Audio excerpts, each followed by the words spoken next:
Amigos, gracias por sintonizarnos desde su hogar. Muchísimas gracias por esa gentileza. ¿Qué pasa en Sudamérica? ¿Qué está pasando en los países más ricos de Sudamérica? Yo siento pena por Argentina, un país rico, un país que a comienzos del siglo pasado era la octava potencia del mundo y se daba el lujo de prestar dinero a países europeos. Un país que por 1920 construyó el primer tren subterráneo de Sudamérica, el subte, lo que llaman los argentinos, es decir, el metro que camina por debajo de la superficie y que traslada pues miles de personas diariamente. Hoy en día ese subte da pena, todo viejo y cochino y que las máquinas suenan. Claro que después otros países como Venezuela, como Chile, Brasil, hicieron estas obras, ¿no? En el Perú está el tren eléctrico, están viendo la segunda parte si lo van a hacer por debajo o por arriba, pero es la manera como se traslada el pobre, el trabajador.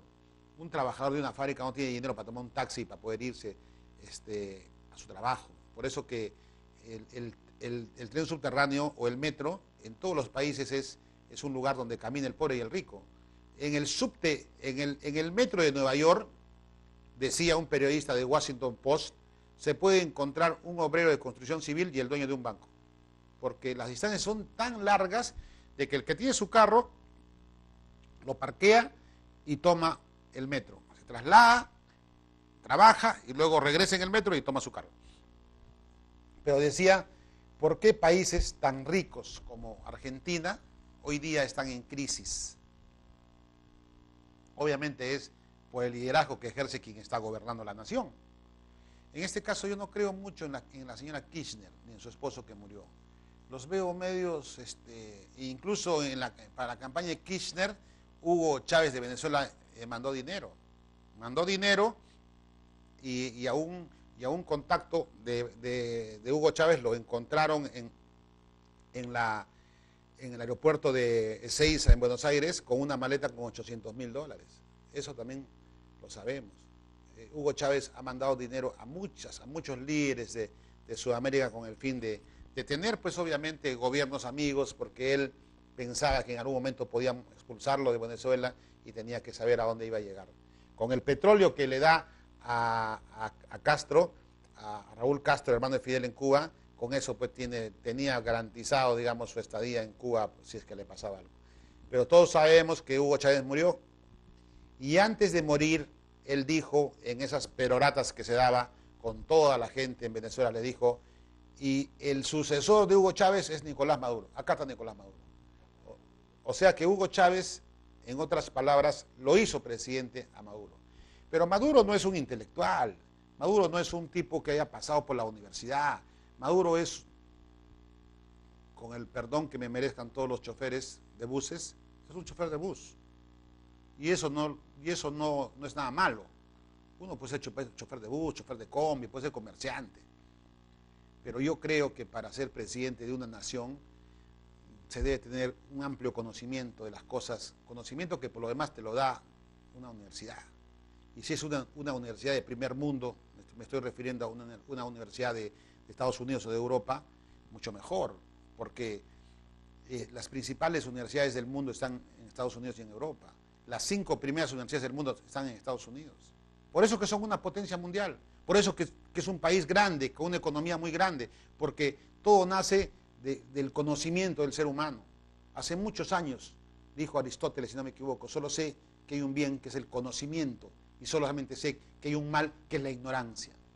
Entonces, los pueblos más ignorantes son los que menos avanzan, ¿no? Los pueblos más inteligentes son los que más surgen.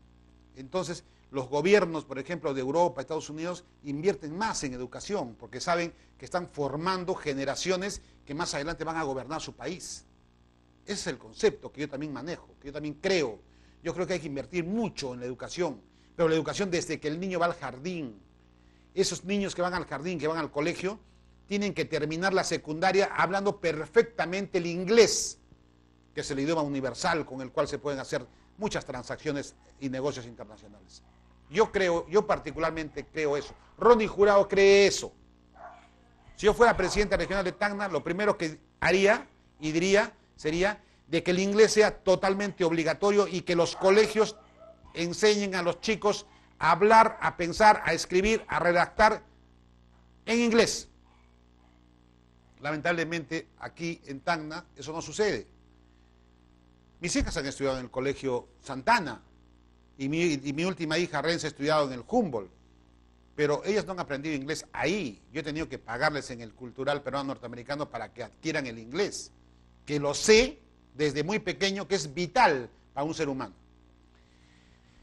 Me había desviado. Estábamos hablando de Maduro. El señor Nicolás Maduro asumió la presidencia ante la muerte del dictador de Caracas llamado Hugo Chávez. Hugo Chávez murió. Según él, el imperio, a quien siempre él se refería, Estados Unidos, le había inoculado el cáncer.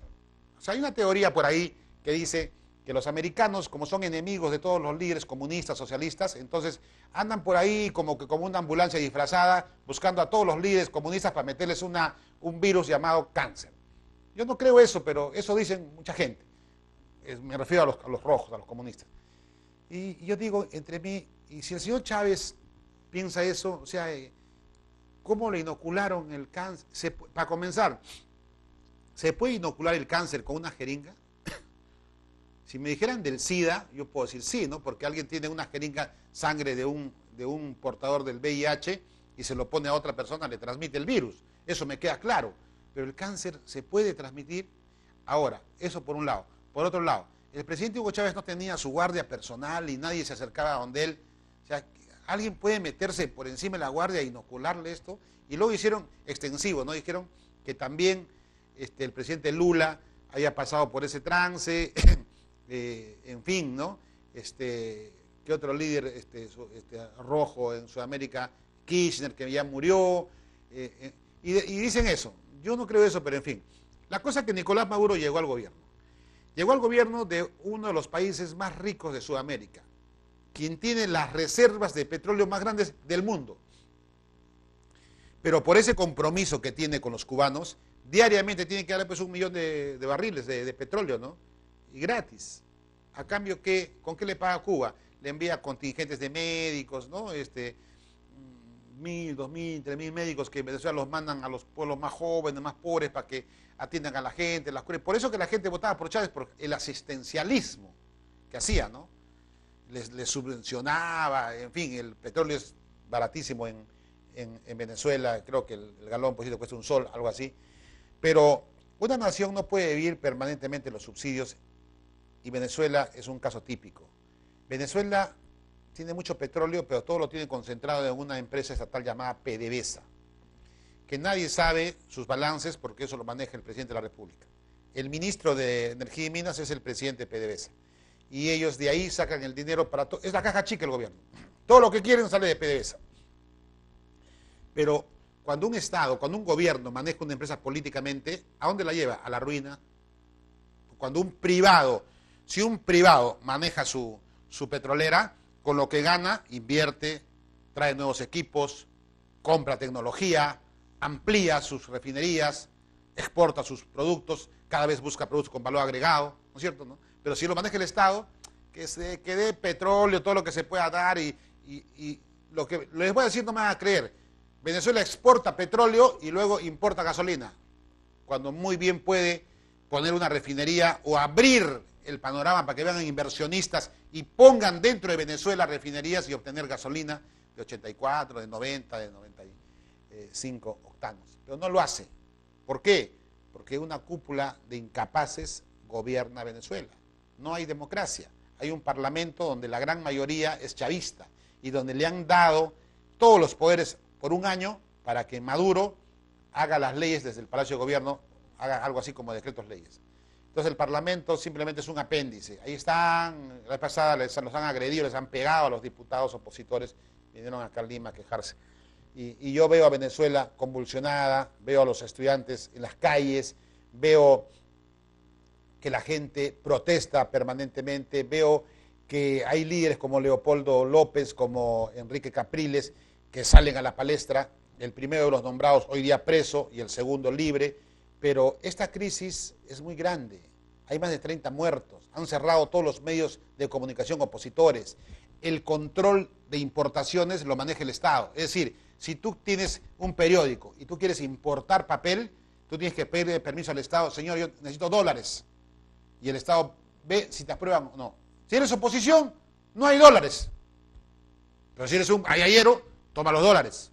Y en ese toma y dame dólares, el cambio que hace el Estado contra el dólar de la calle tiene una diferencia abismal. Es decir, quien da los dólares recibe coimas. Y eso pasó en el Perú también en el primer gobierno de Alan García, el famoso dólar MUC. El dólar MUC podía estar, digamos, 2 soles, pero en la calle estaba 7 soles, ¿no? Entonces, quien da los dólares le dice a quien recibe, oye, yo te doy dólares de 2 soles, pero tú mañana los conviertes en 7 soles, te haces rico. Entonces, de ahí también una tajada. ¿Eso qué es? Corrupción. Y la corrupción hoy día campea en Venezuela. Campea tanto que la verdad es que Venezuela es una bomba de tiempo. Yo creo que una semana más, 2 semanas más, 3 semanas más, 50 muertos más y cae Maduro. Entonces el ejército tendrá que salir a tomar el poder. Maduro saldrá entre gallos y medianoche rumbo a Cuba, rumbo a algún país de los con que siempre él se ha admirado, como Bolivia, Ecuador, Nicaragua, de Daniel Ortega, y se tendrá que ir ahí, si es que no lo agarran los opositores y hasta lo pueden matar. Ojo que los dictadores han salido mal en todos los países donde han gobernado. Comenzamos por Batista en Cuba, lo mataron. Y en otros países han terminado presos. Galtieri y Viola en Argentina están presos por violar los derechos humanos y por matar 3.000 personas. La famosa Operación Cóndor. Entonces yo creo que Venezuela camina rumbo a una crisis mayor, donde el ejército tomará el control del poder y convocará elecciones. Y en esas elecciones yo creo que quien va a ganar va a ser Leopoldo López, porque ha demostrado más coraje, más fuerza, más liderazgo, saliendo a las calles, dirigiendo a la población que protestaba. Mientras el ex candidato y gobernador de Miranda, Enrique Capriles, prefiere un perfil bajo por cierto temor, ¿no? Eso es lo que yo veo, eso es lo que yo siento. Bueno, amigos, se acabó el programa. Muchas gracias por verme y el próximo domingo estaremos nuevamente aquí, en Canal 51, en Astros. Buenas noches.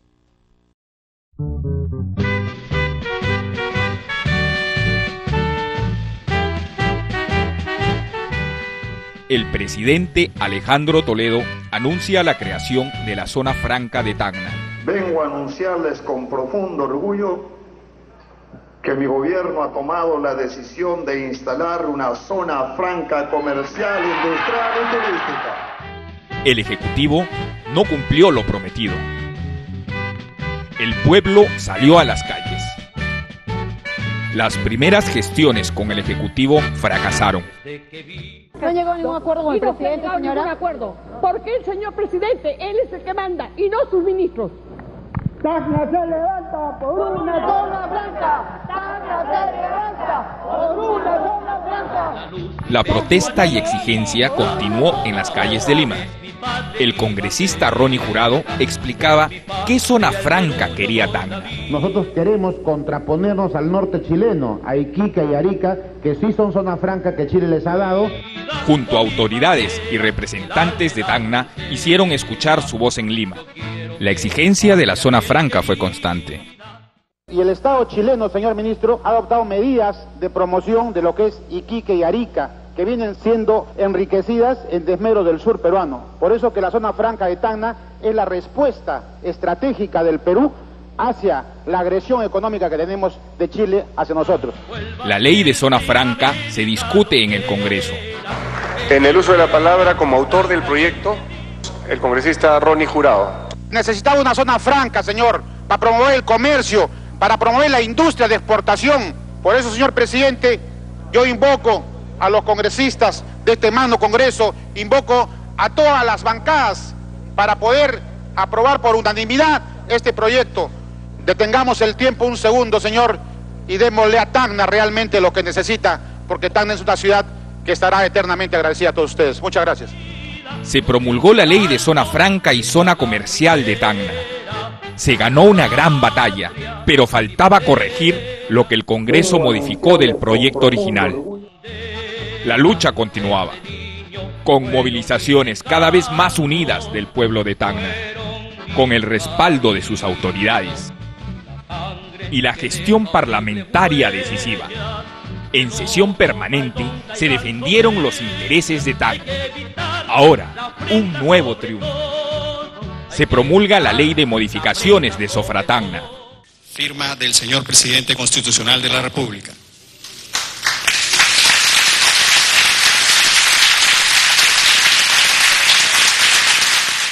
Este es un trabajo que lo hemos hecho juntos. Juntos, autoridades de Tacna, juntos los ministros, junto al presidente de la República, los alcaldes, el presidente de la región, los congresistas y en especial aquella persona que siempre marcó la pauta en todas las luchas que Tacna hizo, la mujer tacneña. A ella mi agradecimiento profundo, porque sin el esfuerzo de ellas, sin el trabajo tesonero de ellas, prácticamente todo lo conseguido hubiera sido imposible. Muchas gracias, señor presidente, en nombre del pueblo de Tacna y en nombre de todo el sur del Perú.